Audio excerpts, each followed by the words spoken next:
Si Ate Liana. Ate Liana ang pangalan ko. Ano nga ulit ang pangalan ko?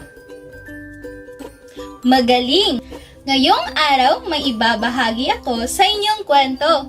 Pero bago yan, sino sa inyo ang may mga matatalik na kaibigan at sabay-sabay na nangangaroling tuwing Pasko? Magaling! Ang ating kwento ay pinamagatang Christmas Carol. Ito ay sinulat ni Charles Dickens at nakikita niyo ba ang mga magagandang larawan na ito? Ito ay inilarawan ni Chanel Arsene P. Babasa. Handa na ba kayo? Tara at uumpisahan na natin ang ating kwento. Isang araw, may tatlong penguin na ang pangalan ay Froy, Josh at Sis. Tuwing Pasko, kinaugalian na nila ang kumanta sa kanilang pangkat. Nang biglang nagkasakit si Sis sapagkat siya ay napakakulit. Kayo muna ang kakanta ngayong Pasko, sambit ni Sis. Hindi naman maaari yan, sagot ni Froy. Napagkasunduan ng magkakaibigan na pumunta kay Lolo Doktor. Dok! May sakit ho si Sis, sigaw ni Froy. Malala na ang kanyang kalagayan, dagdag ni Josh. Atsu! Sambit naman ni Sis habang pinupunasan ang ilong.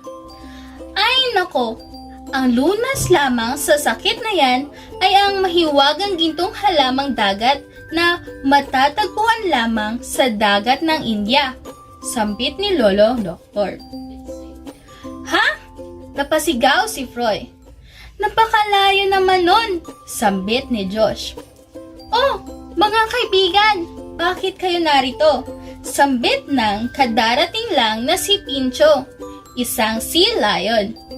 Malubha na ang sakit ni Sis ngayon eh. Malungkot na sambit ni Josh. Kailangan namin ang gintong halamang dagat para siya ay gumaling, dagdag naman ni Froy. Naku, hindi ba sa dagat ng India lamang yun matatagpuan? Napakalayo naman, problemadong sabi ni Pincho. Malungkot si Froy at Josh habang si Pincho ay nag-iisip ng paraan. Napagdesisyonan ng tatlo na lakbayin at hanapin ang gintong halamang dagat. Nilangoy ni Froy at Josh ang napakalalim na dagat. Sa wakas, napasakamay na nila ang mahiwagang gintong halamang dagat. Agad nila itong dinala at pinakain kay Sis. Kinabukasan, gumaling na si Sis at tumulong sa paghahanda para sa Pasko. Pagsapit ng gabi, masaya nilang ginawa ang nakasanayan nilang pagkanta tuwing Pasko. At doon nagtatapos ang kwento tungkol sa tatlong magkakaibigang penguin na sina Sis, Froy at Josh. Sana may natutunan kayo sa ating kwento, kagaya na lamang sa pagpapahalaga sa pagkakaibigan at ang simbolo ng pagmamahalan at pagtutulungan na siyang isa sa pinakaimportante ngayong nalalapit na Pasko.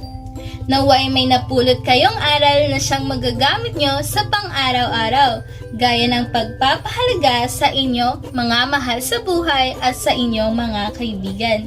Sa uulitin, paalam!